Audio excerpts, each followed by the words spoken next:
Biryani lover और confuse waiter. एक गांव में सभी लोग आलसी थे। वे लोग बिल्कुल भी काम नहीं करते थे और जंगल में फल तोड़कर और बेचकर ही अपना गुजारा करते थे। एक दिन उस गांव में एक अधिकारी आया। अधिकारी ने गांव वालों से कहा, देखिए, आलस की भी एक हद होती है। खाने के लिए कुछ भी नहीं है तो कैसे चलेगा? अभी भी सुधर जाओ। ऐसा कहते ही उस गांव के एक आदमी ने कहा, अरे देखो बाबू, तुम कुछ भी कहो, हम इस गांव में शुरू से ही इसी तरीके से फॉलो कर रहे हैं। तुम भी हमारे जैसे बन जाओ, बहुत अच्छा रहेगा। ऐसा कहते ही अधिकारी ने कहा, बहुत बढ़िया। अरे भाई, लगता है तुम सब मिलकर मेरी नौकरी खाने के लिए देख रहे हो। तुम्हें और तुम्हारे गाँव का नमस्कार रे भाई। ऐसा कहकर वो वहाँ से चला गया। ऐसे ही रहते हुए उस गांव के पास एक पहाड़ी पर एक गुफा थी। एक दिन एक बिजनेसमैन रोहित, जो रास्ते से गुजर रहा था, अपनी कार को रोककर उस गुफा को ध्यान से देखने लगा। उन्होंने उस गुफा में होटल खोलने की परमिशन के लिए अधिकारी से मुलाकात की। रोहित का आइडिया सुनकर अधिकारी ने कहा, अरे सर, आपको पता नहीं क्या, यहाँ पर आसपास में इंसान नहीं मिलते हैं। अगर आप कोशिश भी करते हो तो पास में एक गांव है, वहाँ के लोग बहुत आलसी है। अगर आप उन्हें काम पर रखा तो आप बर्बाद हो जाओगे। ऐसा कहता है। रोहित ने कहा, सर, मुझे ये गुफा बहुत पसंद है सर, क्योंकि मनुष्य का पहला घर ये गुफा ही थी ना। ऐसे गुफाओं से ही हम बड़ी बिल्डिंग तक पहुँचे हैं। ऐसी गुफा में होटल खोलने का मेरा बहुत पहले से सपना था। इतने दिनों के बाद हाईवे के पास मुझे ये जगह मिली। लोगों की चिंता आप छोड़ दो सर, आप बस मुझे परमिशन दिला दीजिए। ऐसा कहा। कुछ दिनों बाद उस गुफा में एक होटल बनकर तैयार हो गया। एक अच्छे शेफ को बुलाया और मेनू में तरह तरह के व्यंजन बनाकर रखे। हाईवे के नजदीक होने के कारण ग्राहक भी अच्छी संख्या में आते थे।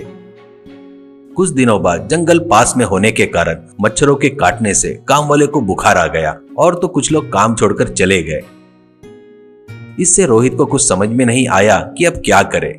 फिर उसने उस आलसी गांव के बारे में जानकर वहां जाकर लोगों से वेटर की नौकरी के लिए पूछा।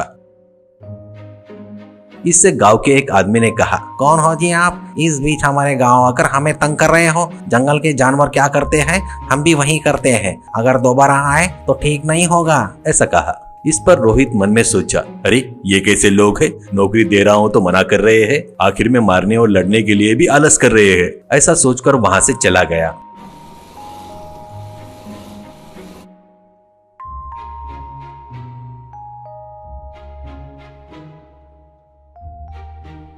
इसके बाद गांव में राजू नाम का लड़का रोहित के पास आया। राजू ने रोहित से कहा, सर, इस बीच जंगल में खाना नहीं मिल रहा है सर। वो बुड्ढे लोग ही पूरा छीन कर खा रहे हैं। जंगल के बीच में जाकर लेकर आओ बोले तो हमें इतनी दूर जाने में बहुत आलस आ गया सर। इसलिए पहले मैं और मेरा दोस्त दोनों नौकरी के लिए आए हैं। आगे चलकर और भी लड़के आ सकते हैं सर। ऐसा कहा। फिर रोहित ने कहा, ठीक है, कोई बात नहीं। तुम दोनों ने अच्छा काम किया है। मैं गाँव जा रहा हूँ, एक हफ्ते में आऊंगा। हमारे शेफ जो कहेंगे वो सुनो और करो, ठीक है ना? ऐसा कहता है।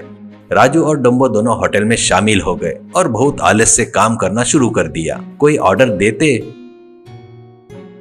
तो उसे बहुत देर से ले जाकर देते थे। एक ग्राहक को डिलीवरी देने के बाद पैर में दर्द है कहकर 1 घंटे तक पास के बेंच में बैठकर रहते थे। उन्हें देखकर कभी कभी शेफ ही ले जाकर ऑर्डर डिलीवरी देता था। एक दिन भानु नाम का बिरयानी लवर आया और बिरयानी ऑर्डर की। उसे देखकर राजू ने कहा, सर, आप हमेशा बिरयानी ही क्यों ऑर्डर करते हो? आपके पैरों में दर्द नहीं होता क्या? जीभ कट जाएगी ना सर। हमारे गांव में तो फ्रेश फ्रूट ही खाते हैं। क्या खीरा और ककड़ी गाजर लेकर आऊं क्या सर? या जो अभी खाकर गए हैं ना, उनके पेट में बचा हुआ सब लेकर आओ क्या सर? ऐसा कहता है। भानु ने कहा, अरे कौन है रे तू? आलस का भंडार लग रहा है। पैरों में दर्द हो रहा है क्या? पागल जैसी बातें मत कर, सीधा जाकर बिरयानी लेकर आ। राजू कुछ नहीं कर पाने के कारण धीरे धीरे चलते हुए शेफ के पास जाकर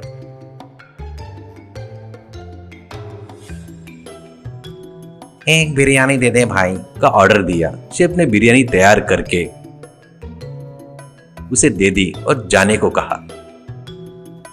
अब उस बिरयानी को लेकर राजू धीरे धीरे आया, पर भानु के टेबल पर न जाकर उसके सामने वाले टेबल पर बिरयानी रखकर उस टेबल पर बैठ गया और भानु की ओर देख रहा था। काफी देर हो गई पर बिरयानी नहीं आई तो भानु उठकर राजू के टेबल पर आया।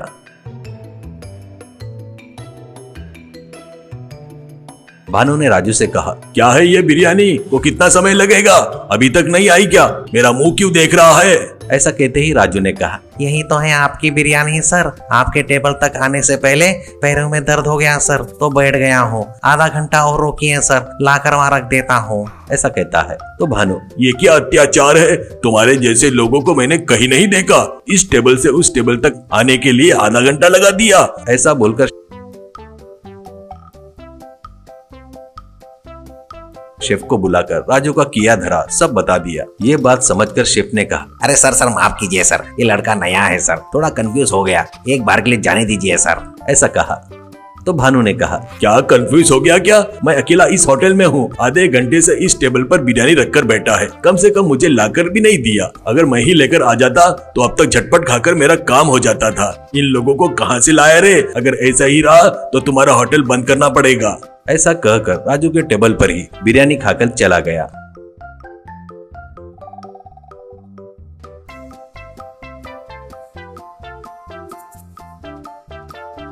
उसके बाद शेफ ने रोहित को सारी बात बता दी। तो फिर रोहित आकर राजू और डम्बू दोनों को नौकरी से निकाल दिया और अपने गांव से दूसरे लोगों को लाकर उस होटल में रख दिया।